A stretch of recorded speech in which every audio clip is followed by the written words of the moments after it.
Morning Express it is, and it is now 25 minutes after 8, and it's time for us to look at your money. And well, like I'd mentioned earlier, Washeke has joined us from Centonomy. Good to have you. Nice to have you again, Michael. Always a pleasure to have you, and it's good that you help us, just have what I call financial intelligence, because that is something we're not taught in school. There's no course or, in the on syllabus.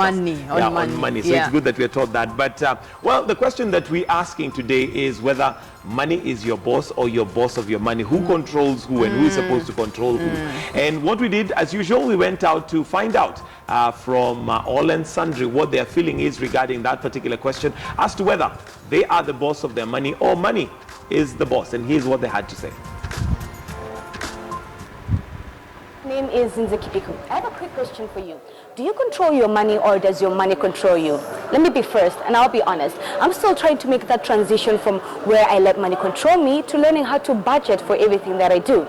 American businessman, motivational speaker, investor, Robert Kiyosaki said, schools teach you how to work for money, but they don't teach you how to make money work for you. Well, we're in the newsroom. I'm about to speak to some of my colleagues, and I want to find out from them. Do they know how to manage their own money, or does their money manage them? Come with me. Good morning, guys. This is Lynn Washiras. She's our business sports report. It's the morning blues. It's the morning blues. But it's the morning blues. Okay. Wait, Lynn, let me ask you, do you control your money or does your money control you? Well, I think that's tricky, by the way. I could say both, but currently I mostly control my money. But this is after I took the Centonomy class, Centonomy 101. Earlier, I think money quite, literally controlled my life. Right now, my attitude towards money has definitely changed. The way I relate to money, the way you even learn how to talk to money. And I think currently my relationship with money is more of I being in control. Like I want to buy something because, I'm thinking, but it's just 1,000 bob. But then again, I think about, but do I really need to spend 1,000 bob because I have it? And I think I remember before Centonomy, a person would walk up to me and be like, ninunulie mandazi. And I'd be like, enda hapo kwa kinyu ya kupatie. So, and like even if it's 20, but it's just 30 shillings. I have 30 shillings. But I think just the other week, and I've just realized that so much has changed because someone came to me and was like, please buy me a mandazi. I was like, okay, give me a minute. So I checked and was like, okay, sawa, enda upewe. Then this guy goes and picks 2 mandazis. He comes back, he's like, okay, sawa, nimechukua. So I go to pay, and when I'm paying, I'm told, alichukua mbili. I'm like, nilimwambia achukue moja. And I walk up to this guy and I'm like, I was buying you 1 mandazi, not 2 mandazis. Unaweza lipa 30 bob. I'm like, yes, but you asked for a mandazi, and that's what I'm paying for. Pay for the rest. Yeah, I think, yeah. So it's that small, 30 shillings, but collectively put together, they can mean a lot. It comes down to a lot. But this right here is Robbie. Robbie is also our sports reporter. Robbie, can you relate to what Lynn has said? Does it come, those small little things like mandazi and sweets, they kind of add up together at the end of the month and you're like, oh my goodness, I've spent this amount. For you, do you control money or does money control you?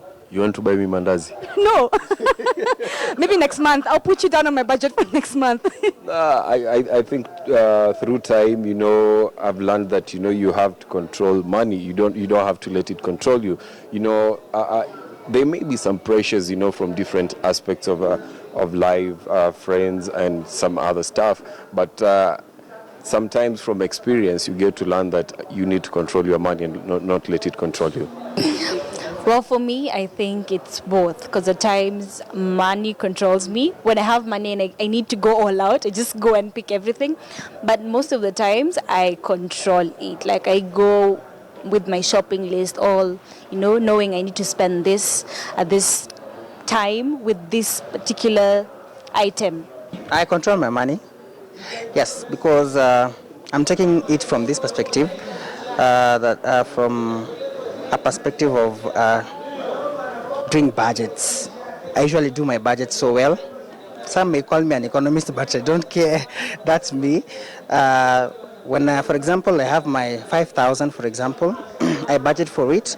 When I go to a green store, a grocery store, I want to buy kales and spinach and avocado. That's what I'll buy.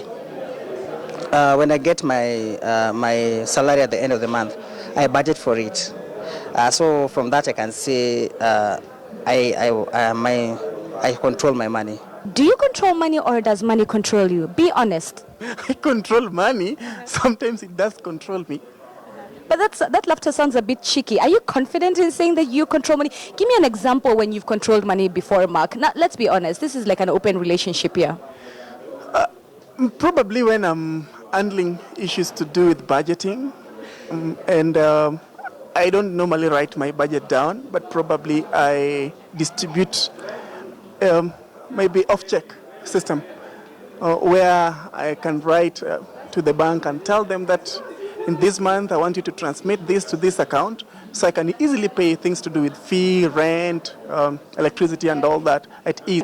So you've heard from the professionals right here within KTN Newsroom. We also want to hear from you. Do you control your money or does your money control you? Now you've got to be honest, like I was honest and everyone was honest. Remember, you can tweet us your feedback right here on Morning Express. But for now, I hand you back over to Michael Gitonga. Michael? Yeah, thank you very much, Zinzi, for doing that. And well, just going around and finding out whether really money does control you or you control. And I'm not quite sure people are being entirely honest, because I mean, I think the politically correct, the correct thing to do is say that yes, you do control your money. But let me give a scenario which maybe might change our thinking. And that would be in the sense that maybe I want to go out, but I don't have money at that particular time. That money is controlling how I live my life, as it were. So anyway, coming to you, do we really, majority of us, control our money, or does the money control us? I think majority of us, if we're to be really honest and understand what control means, money is controlling us. And I'll go back to, first of all, the reasons why people say they can't do things. I can't go on holiday, I can't save, I can't invest, I can't take my kids. People already have a victim mentality when it comes to money. So we already subconsciously, for my life to get better, what do I need to have? More money. That is already money controlling you. That step there, when you said, for it to get better, it requires more money. That is money controlling you already. Because then you go to blame someone else. My employer should be paying me more. I have so much debt. The bank.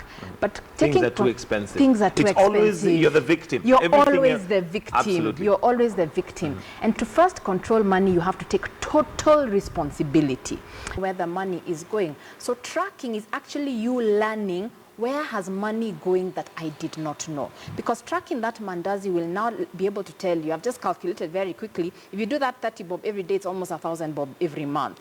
Wow. Yeah, so at the end of the month, you can now say, gosh, am I happy making a decision of 1,000 bob per month on mandazis? And actually, when you compound it and take it per year, it's actually 12,000 shillings on a mandazi. On a mandazi. Which you didn't even eat. Which you didn't eat, you just bought for a friend. Right. So you can now make the choice.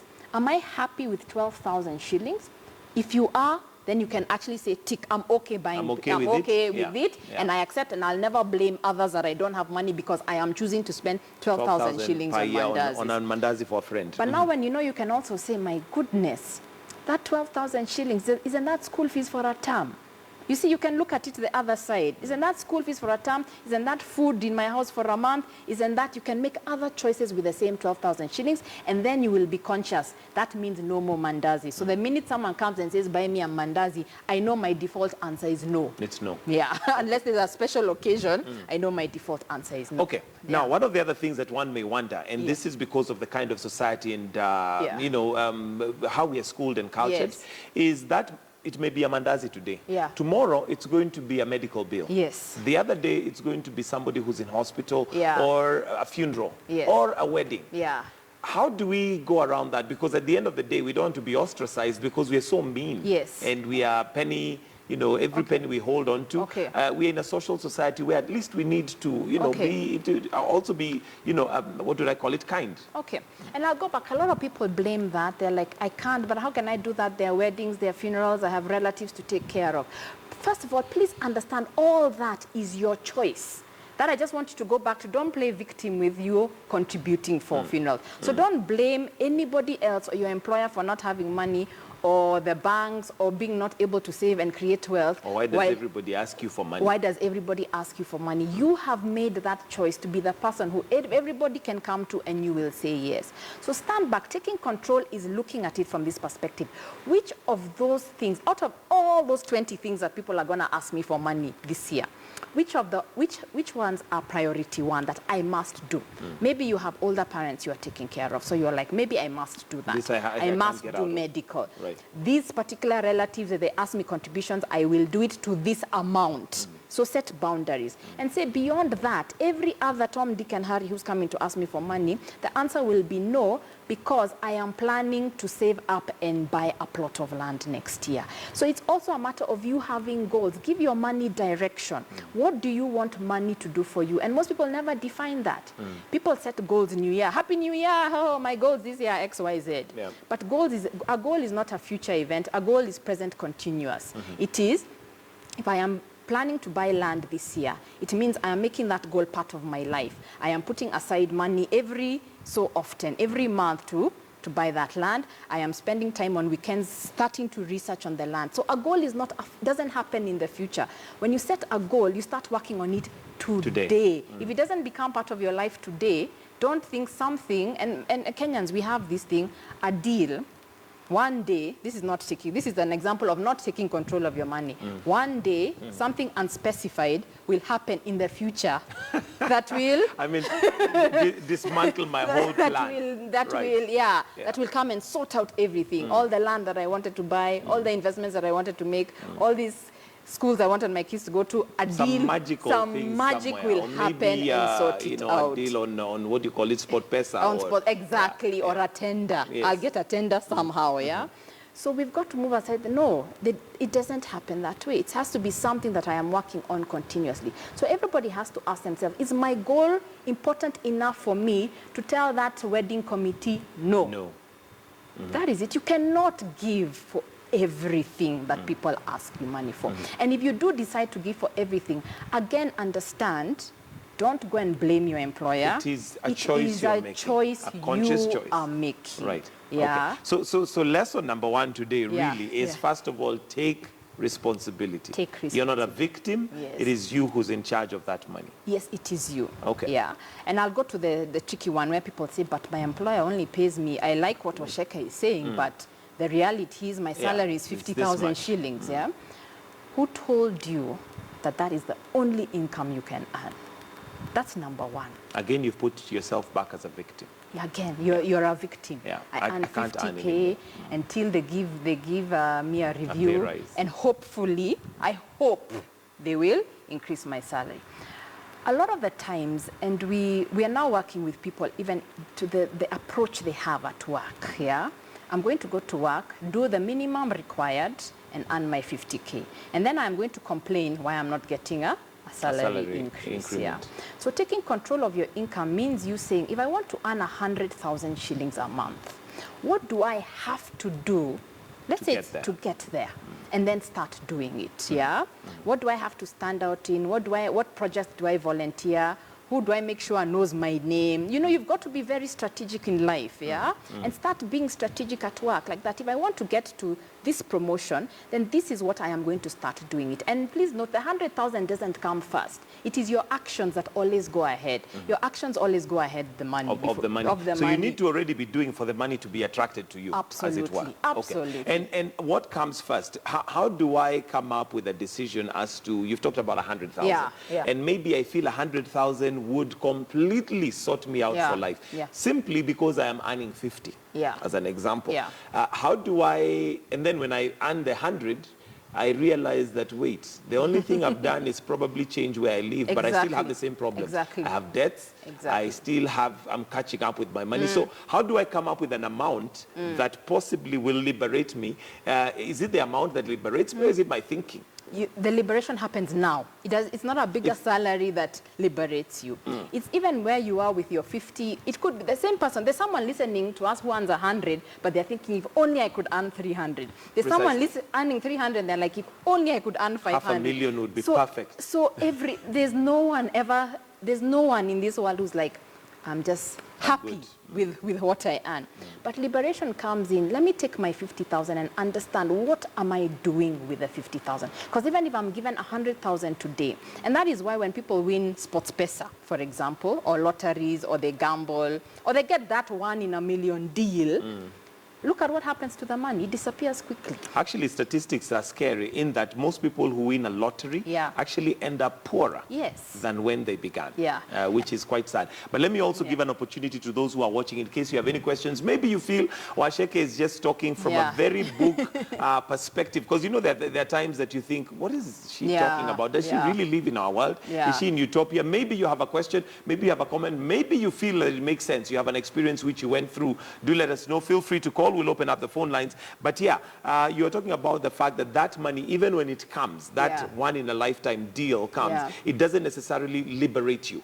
No, because that money, your approach to the money is a result of your thinking and the actions you are currently doing.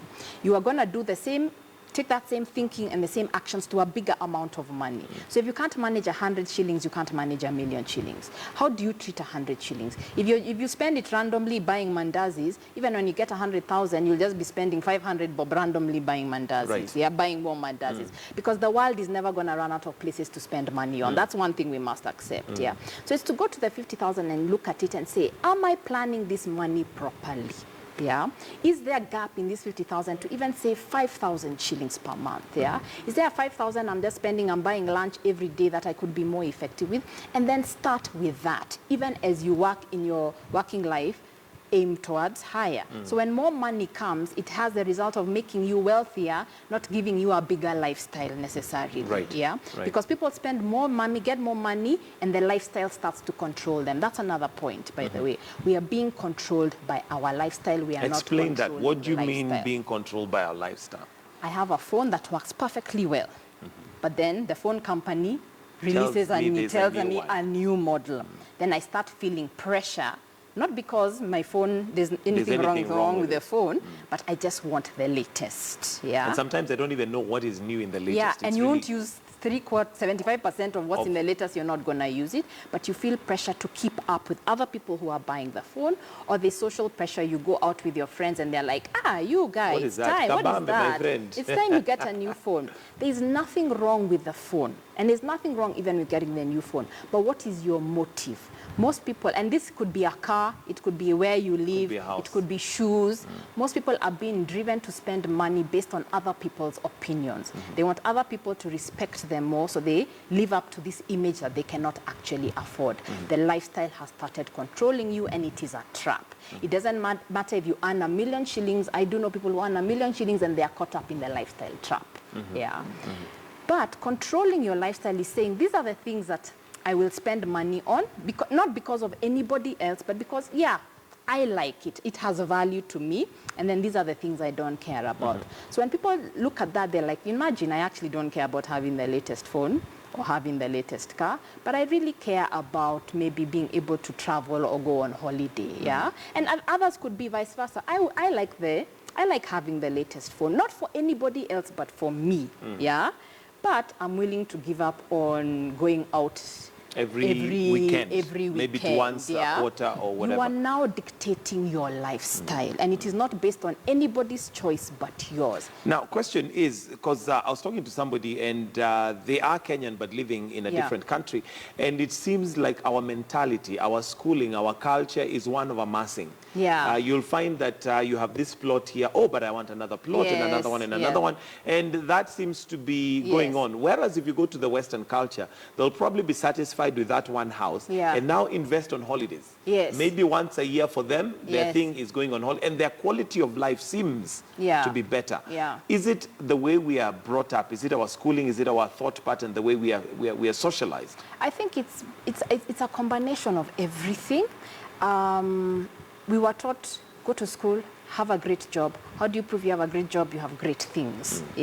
So we've been taught and we've been socialized. Messages we read in the media, they're highlighting the people with things. Not achievements, things. How to show you are wealthy is they take a photo of the the person standing next to Next to their his car, in his backyard, you know, you can in see his the house in the backyard, and you background. can see, Yeah, so with a swimming everything, pool and the all that. messages, TV, media is telling us have more and more things, and that is how you show you are wealthy. Whilst, and we've discussed this before, Michael, wealth is not things. Wealth is, I have, the day I retire, I have built up businesses, I have built up properties that are giving me rent that can sustain my lifestyle. That is wealth. Yeah, it is not the things. It is not the things. But we have gone further than that, and we have made those things become our identity. I am doing well, I am important because I am driving the right car. It doesn't matter what we car. And I think we have to stop making money and these things and this image define us. And I think another way we can take control of our finances is just understanding you are okay, just As you are. As you are. Just as you are. As you are. You don't need a bigger title, more money. All these things are good to aim for, but they should not define you. And because they don't define you, you can actually control them. Yeah. Okay. So what's the process? I see time is almost running out. What's Yeah. the process of moving us from where we are, where Okay. we're being controlled by money? Because like I said, Yeah. I'm not sure majority of those asked were really honest because we know the Yeah. correct answer to give. Yes. But when we retrospect and look really closely into our lives, Yeah. chances are we are actually controlled and we are still feel like we are victims. Okay. What's the procedure for me to move from a victim to where now I'm sitting and in charge of my money, not the amount, Okay. but the money, and then I dictate what it does for What me. it does for you. So number one is, we'll start with this. Just the same way you're in a car and you're the one now driving it and you want to take control of this vehicle and drive. It starts with your decision to drive it. A lot of people will hear us every week here, Michael.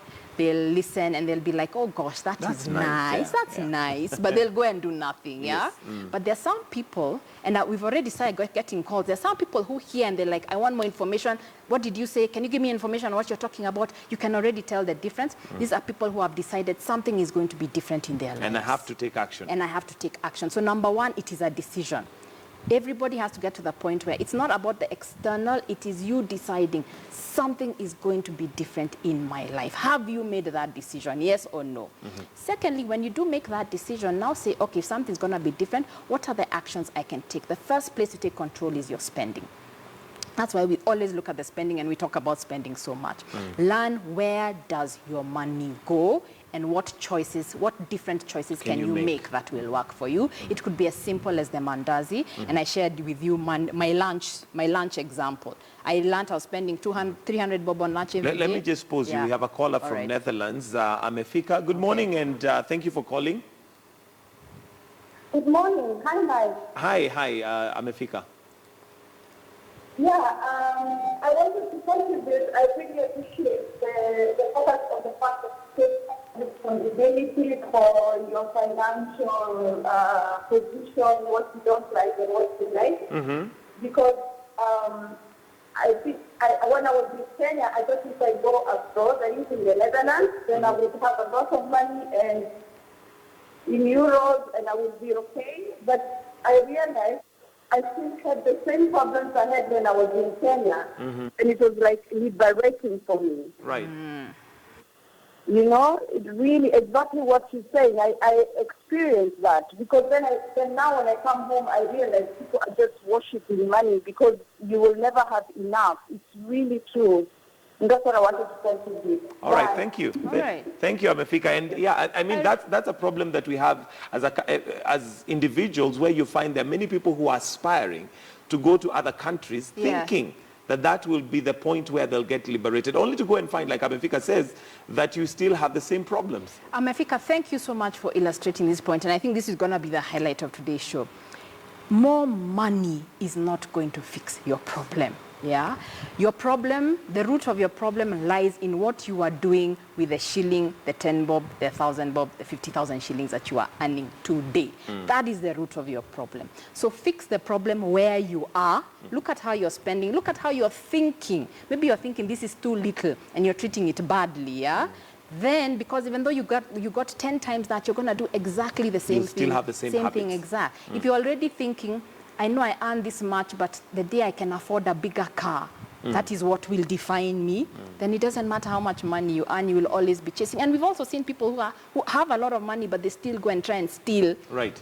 more money, and To you try and- wonder, really, how is another billion going to So help to use here? the words of our former guest who was Yeah. here, we seem to have a software problem. The issue is not the cash. Yes. It is what is driving the cash. Yes, it is what is driving our habits, our attitude towards the money, our attitudes towards thinking it's more money that will solve the problem, the attitude of the reason why we want more money. I want more money to buy more things so that I can feel better about myself or people can respect me more. The attitude that small money, 300 bob Is nothing. is Yeah, I mean, you nothing, can just- is nothing. The attitude towards one day a big deal is gonna sort me out. Yeah. Okay, let's Yeah. hear from Caleb in Webuye. Caleb, good morning.